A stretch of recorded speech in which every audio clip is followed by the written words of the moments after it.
Well, hey there, boys and squirrels. Welcome back to the channel. I know it's been a while since I've recorded any new content for you guys. Better late than never, I guess. The reason I called you all here was because I wanted to discuss this, my old amplifier. Yes, it's probably about 15 or 16 years old.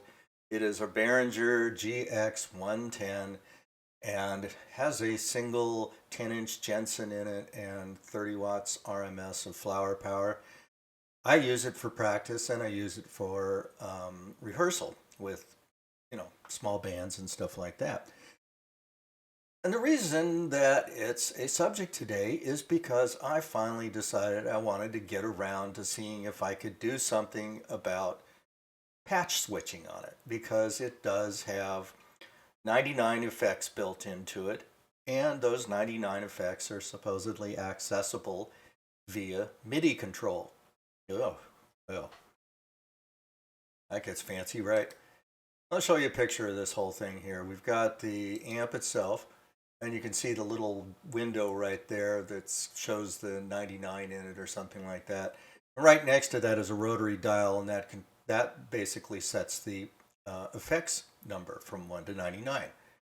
And those effects vary from being reverbs and different cabinet configurations and things like that to choruses, flangers, and you name it, it's probably got it in there. They're not stackable. Each one's a basic preset that gives you a preset option. So like you might have a kind of a surfy, reverby sound, and another option might be a more crunchy, distortiony sound, and yet another option might be kind of like a spacey chorus and reverb together working thing.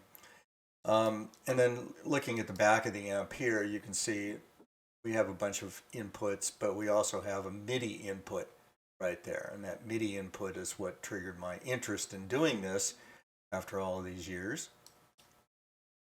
So what I decided to do was I tried to see if there was a way of getting MIDI signals to it. Obviously, I wanted to do it from a foot switch, so I could do it in real time. That led me to buying this little gizmo after reading a whole bunch of stuff about it.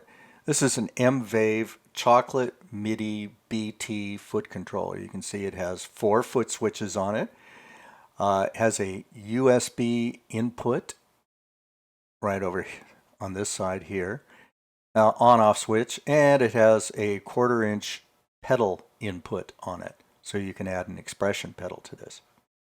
Now, there are, after doing a lot of research on it, there are a number of ways of dealing with this little device. First of all, the USB is basically for programming it, but it will also work over USB if you have a USB host system, such as a desktop PC or a Mac or potentially even, an Android PC of some sort.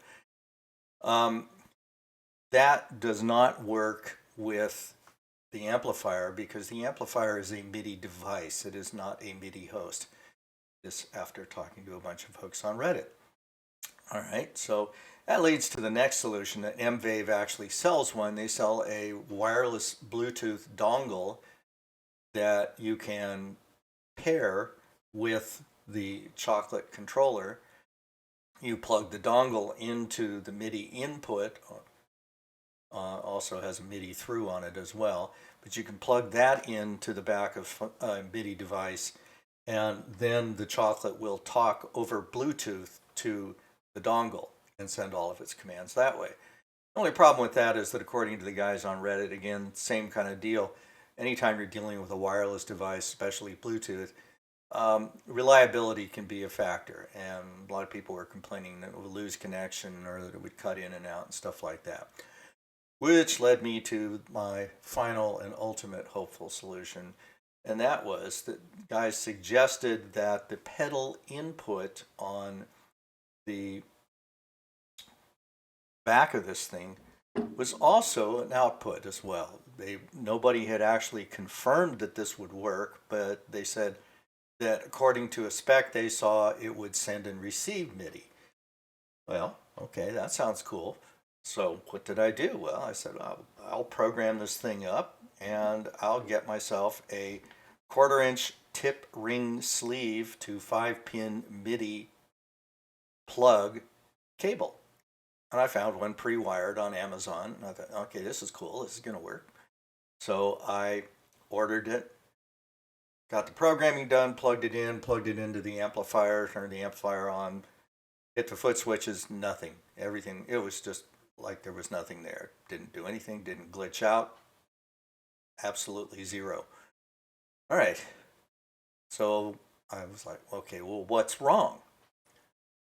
I went and got my multimeter out. And this led me down the second part of this little rabbit hole, was that I got the multimeter out, checked the pin configuration, and voila, this is what I saw. Up here, you can see here that the top diagram shows how the cable I got was actually wired.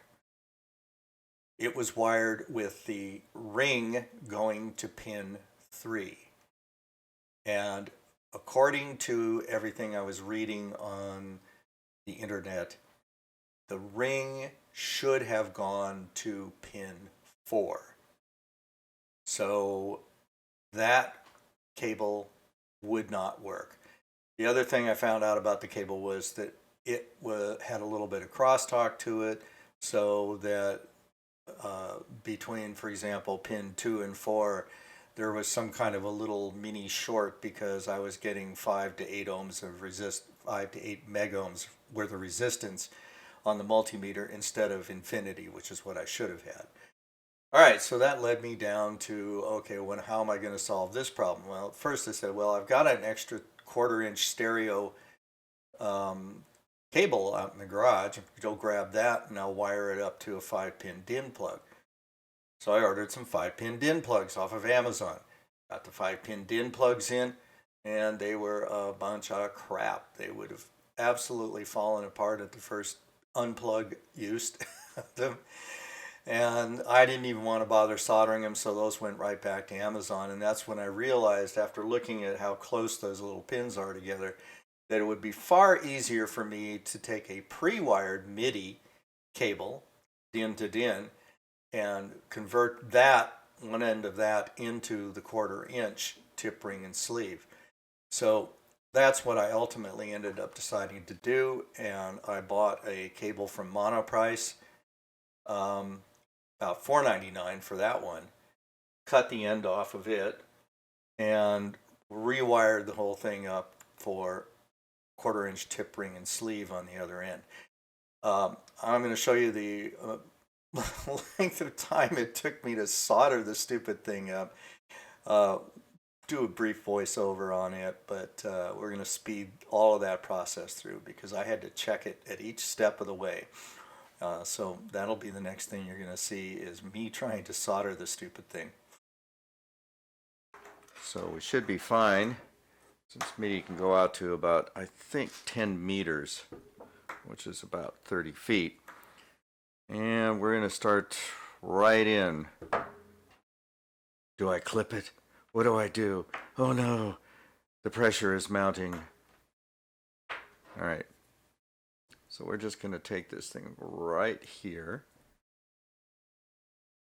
Ow! Oh my God, I'm injured. I'll never live again. You were never alive. All right. Okay, so as you can see, I sped the whole section where I was soldering, cutting it, and doing all the splicing and all that kind of crap into about 30 seconds. The whole thing actually took me about 45 minutes. And it got pretty ridiculous, because what I was doing was I was testing each connection as I went with the multimeter, also referring to my diagram, you know, in the voiceover. So instead of putting you guys through all that pain, I just shortened it up, and I'll meet you back at the ranch. Well, hey gang, welcome back. As you can see, it's a new day and I have a new shirt. Finally completed the assembly of my 1/4 inch plug to MIDI cord, and today we're going to see if it actually works, if it functions. So as you remember from like 3 or 4 minutes ago, because this video is going to be sequential for you guys, even though it's a day and a half apart for me, we found that the MIDI cable that I had bought that already had a 1/4-inch plug pre-wired to it was not wired correctly according to the specifications that I looked up on Abraham Lincoln's internet. And so we set out now to construct our own that's properly wired. And taking the approach this time of buying a pre-wired MIDI cable from Monoprice, MIDI to MIDI, 5-pin DIN to 5-pin DIN, and then cutting that off, like we did, and wiring it to a 1/4-inch tip ring sleeve plug.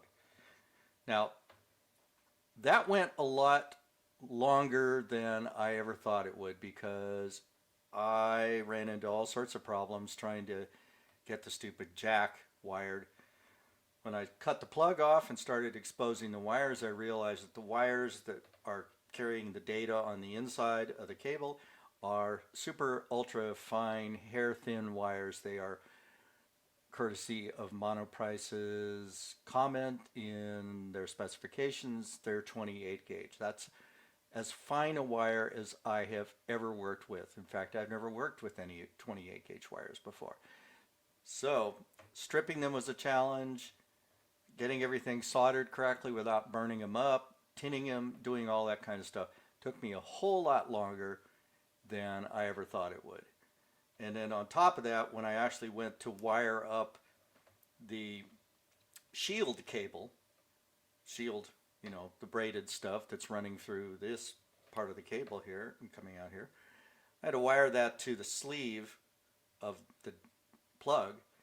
And turns out that there's some kind of plating on that part, so I had to figure out I had to sand that down so I could get purchase on it, and then be able to get it hot enough to where it would solder without being a cold joint. Long story short, I'm going to speed up all of that portion of the video so you don't have to watch me getting really super pissed at it. All right, but anyway, here we go. We're going to give this a shot. Let me turn off this camera. And now you can see the Behringer GX110 in all of its glory. It's been my amp for about the last at least 15, 16 years. I love it to death just because it does everything I want it to do for a practice amp. And I've actually gigged with it in small venues, so now, sound quality, I tested it just a little bit. Sound quality is not going to be super great just because I'm sitting here on a really echoey desk and all of that kind of stuff, and I have a cheesy little pile microphone there. I have some other ones that might work better, but this is what you get for now. All right, so we're going to start out. Turn the amp on,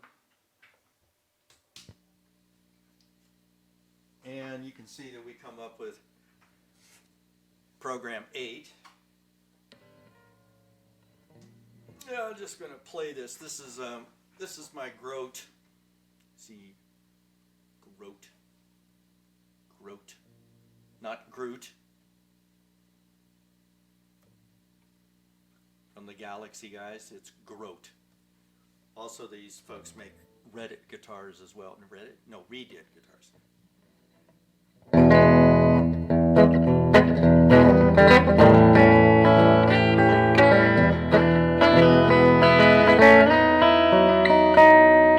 Alright, so ignore the guitar player because I'm really not a good guitar player at all. I'm a shit guitar player. I'm actually a rhythm guitar player and a lead vocalist when I do music. So we'll get that out of the way, so please don't put anything in the comments about my guitar playing. I'm just going to make the comment that I fool around as sort of an amateur luthier, so I have a bunch of cheap guitars around. I have some good ones as well, but I have ones that I've worked on and, you know, done neck work on and stuff like that. and this is one of them. And I love this guitar to death because it sounds very cool, especially when I'm playing rhythm stuff. And it has, when I got it out of the box, it was really good, with the exception of having a few of the fret ends being a little bit sprouty, if you will. And so that, plus a couple of light crowns here and there, and some polishing, and everything was good to go. That's unlike my Glary Telecaster copy. The Glary took me probably 3 hours to get the neck right on that one. This one took me maybe no more than about 20 minutes tops working on it to get it right. And it sounds really good, even though the player is a piece of crap. All right, so let me set this down for right now.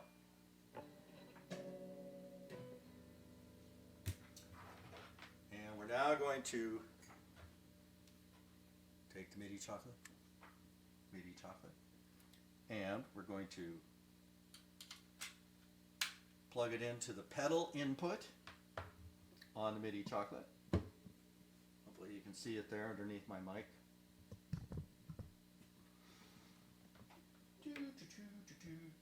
Run it around the back.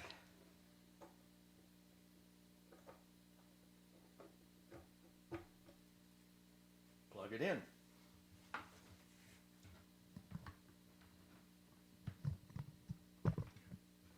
Bonk, bonk, bonk, noise, noise. I didn't test any of this crap out before I did it. I just go for it.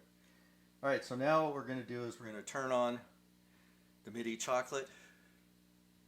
This is the old See If It Floats. So right off the bat, what we get is a blinking blue light. You can see that.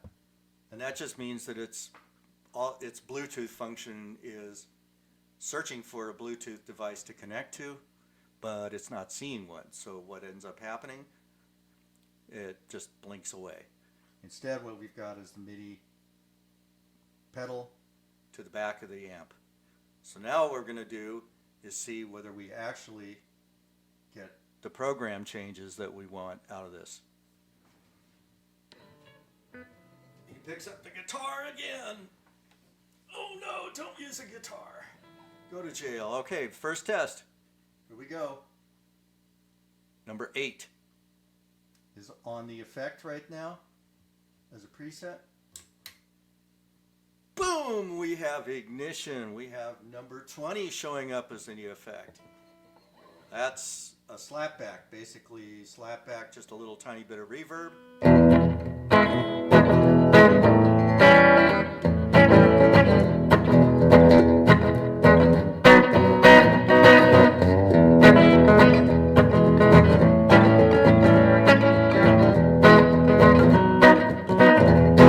Okay. You don't need to delve on that. Let's go for number B. Oh, and we have the horrible effect.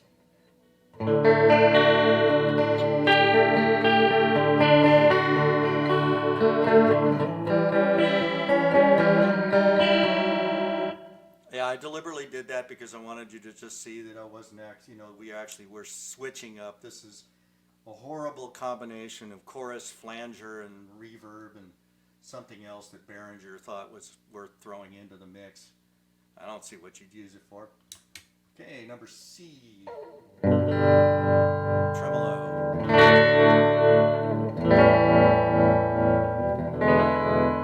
we go. And D, this should change to the overdrive channel if I did it right. Oh yeah, we got overdrive.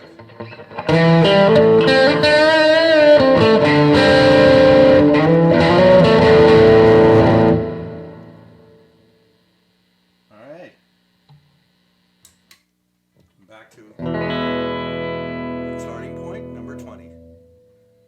Well, we have success. What does that mean? That means we can turn the amp off and talk. Because you always love to hear me talk. I guess the next step in this is to show you what I actually did with the programming on it. Give you a little bit of an idea how the interface works. There's more complete tutorials on this, But I'm just happy that the cord and the connection work, because that's going to be, I think, a lot more reliable than trying to work with the wireless Bluetooth MIDI dongle that M-VAVE also manufactures. All right, so that's it for now. We'll see how this came out. Bye.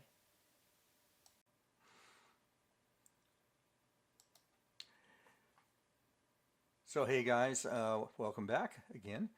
What we're going to do is run through the software that it takes to program up your MIDI Chocolate device, or Chocolate MIDI, I don't know. Anyway, this is Cube Suite. It's made by M-VAVE or CU-VAVE, CU-VAVE, which is, I think, the same company, but I'm not sure. Anyway, you can download the software suite, Cube Suite, from the interwebs. Install it on your Windows PC or your Mac. There's also an application for Android and an application for iOS, so you can do a lot of stuff from your phone as well. In this case, we've got Cube Suite loaded up. I have the MIDI Chocolate hooked up to my desktop via USB. And we'll start off right here. You can see I've got select the MIDI interface type. You get expression pedal or TRS MIDI. We're going to select TRS MIDI because we're going to be using that pedal input as an output to the amplifier.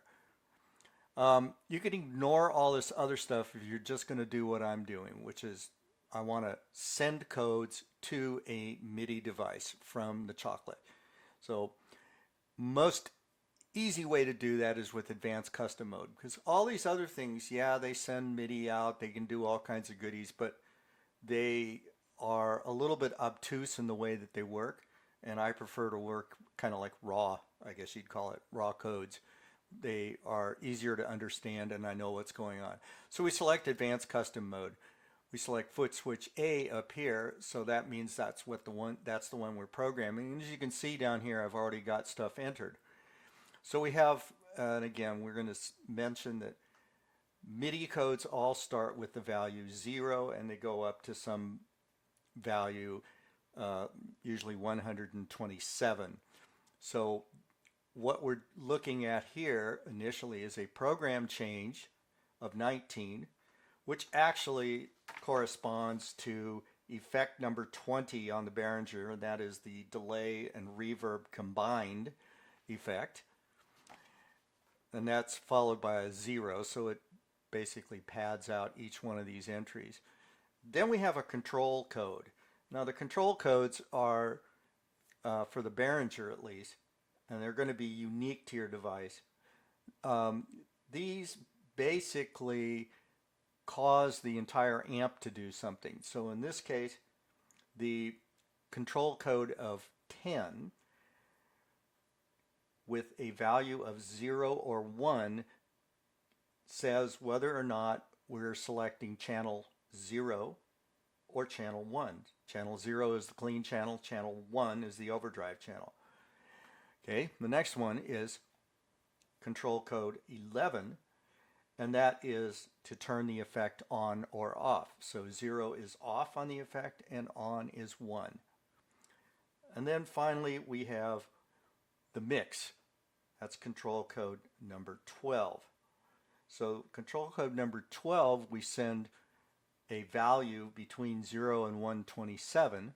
In this case I've selected 64, which corresponds to a 50% mix, if you will, of the wet signal to the dry signal.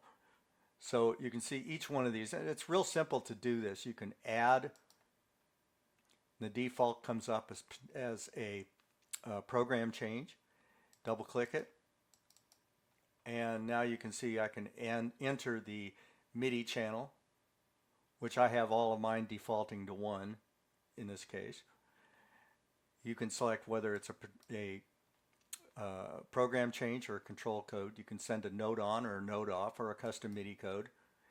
And then you select the data. What data value do you want to send with the program change, or what data value do you want to send with the control code?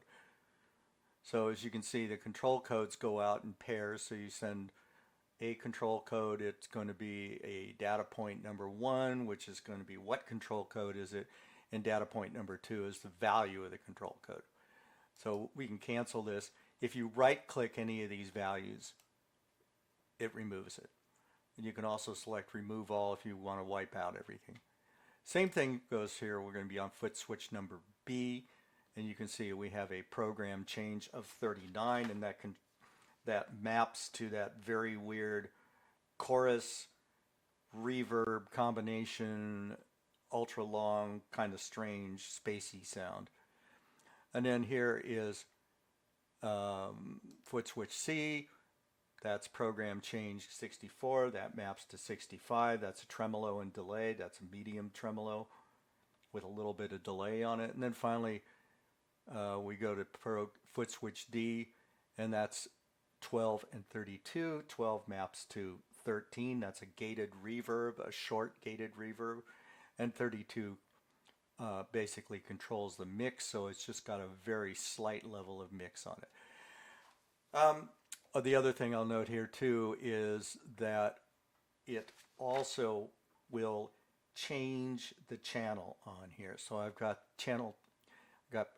control code 10, and that's switching the entire amp into the overdrive channel. Now there's a couple of other things you can do too, and that is if you want to program up the combined foot switches, switch between two banks, you can change the mode here. You can do a single step switch between two banks.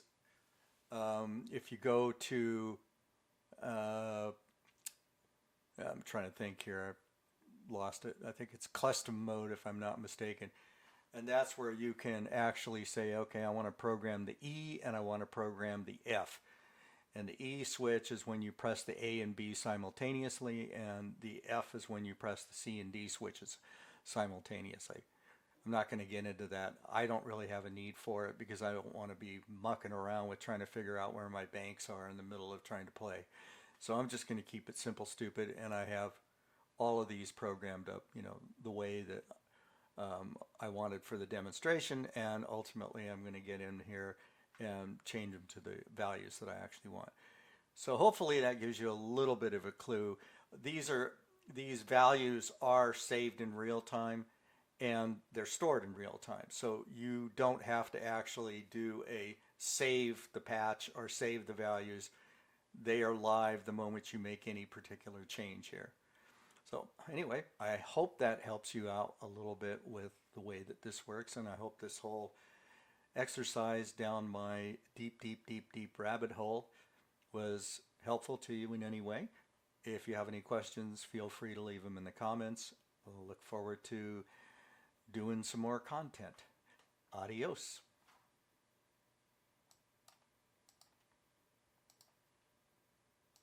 That's all, folks.